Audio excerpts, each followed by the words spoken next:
Jan Schakowsky joins us. She is the vice chair of the House Progressive Caucus, Congresswoman from Illinois, great friend. Jan, first of all, thank you for your Christmas holiday card. I appreciate it. Your family's beautiful. Thank you. Kids and dogs. Yep.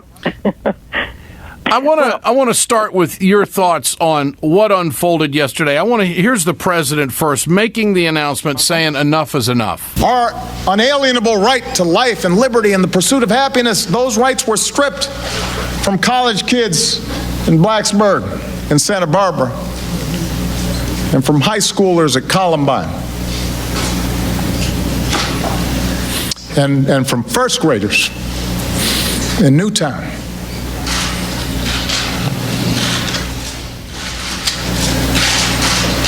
First graders.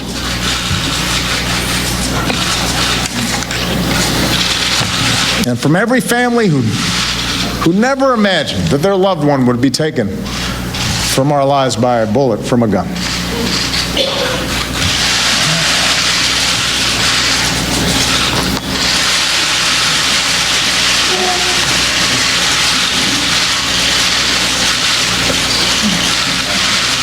Every time I think about those kids, it gets me mad.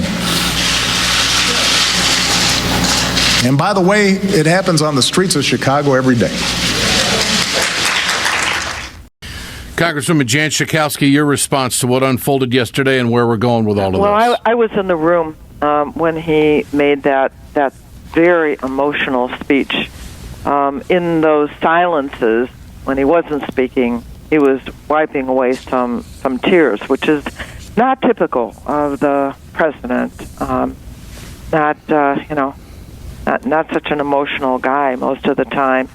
But this, especially the children at Sandy Hook, really got to him. But also the fact that every day there are so many people who are killed by gun violence, over 30 in the United States. And it's enough is enough.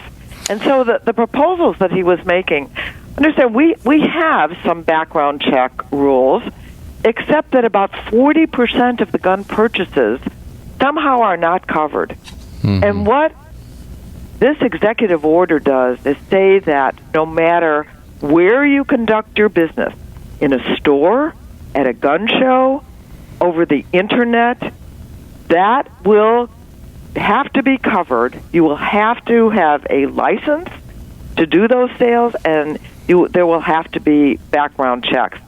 And the other thing that I was not aware of is that if you register as a corporation or a trust, that you can buy machine guns and sawed-off shotguns, and that some 90,000 applications have been made to be able to purchase through that big loophole. Mm-hmm. That will be closed. That will be closed right now. So, background check, so simple. In fact, it seems that it's estimated that about 2 million guns have been kept out of the wrong hands because of the current background checks. Imagine if we really tighten that, if we enforce that, how many people that would be saved because guns would not get into the wrong hands. That's all he's saying. Here's Ted Cruz and Marco Rubio. This, of course, is red meat on the campaign trail to rile these people up to get out the vote on the right wing. Here's their thoughts. President Obama is announcing new executive orders to try to go after our Second Amendment right to keep and bear arms. Well, I can tell you right now, those executive orders are not worth the paper they're printed on, because when you live by the pen, you die by the pen. What is this? This is crazy.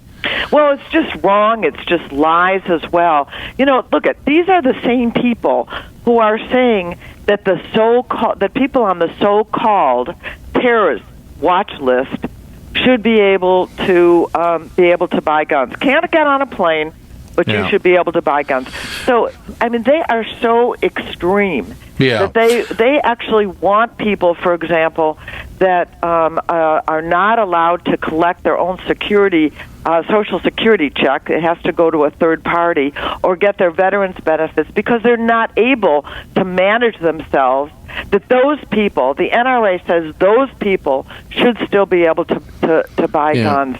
I mean, it's just crazy. Well, across the board, collectively, the right wing, the people that want to be president from the Republican Party are against what President Obama is doing. Jeb Bush threw this out there about whether he has the power to do it. He doesn't have the right to do it. He's doing it without the executive authority to do it. And every time he does that, look, heads explode and people get very angry. I do too. I just think that the Constitution is worth protecting.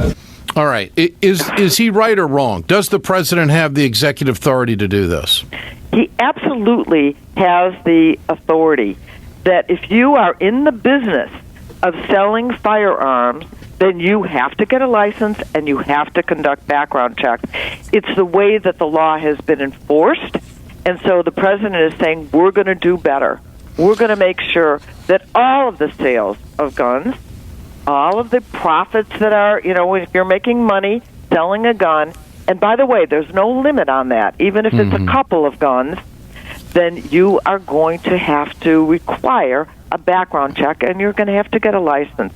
It's really that simple, and that we're going to make sure that all of these sales and all that the what we call the National Instant Criminal Background Check System, the NICS system, that we're going to make sure that we report all those people who are not able to get guns to that system so that they can be prevented from those purchases. He also talked about more money for mental health. That's what the right wing is saying is the only problem, and the president is saying, yes, we should spend more money, and about $500 million more is being allocated under his proposals, and that the Congress is going to have to agree to that, but we all agree with that. Congresswoman Jan Schakowsky, I want you just to take a moment and, for our listeners and viewers, describe the gun lobby in Washington. Well, I mean, how powerful are they? How intimidating are they?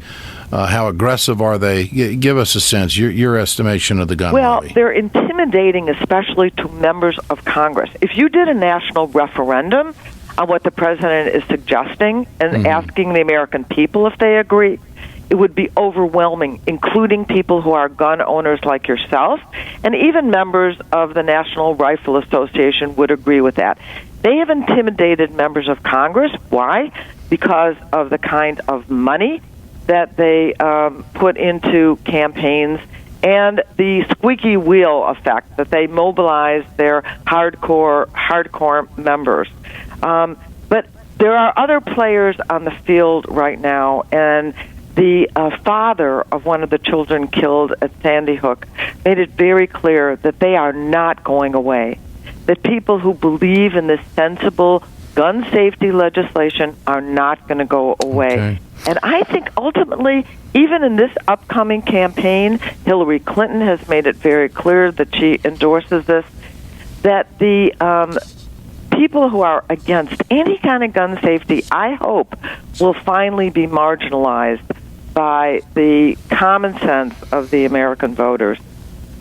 Congresswoman Jan Schakowsky, always great to visit. I appreciate your time. We'll do it again. Thank you. Thanks, and anxious to hear about your new plans, Ed. Well, we're close to announcing. It's going to be fun. Thank you. Great, thanks. Bye. You bet.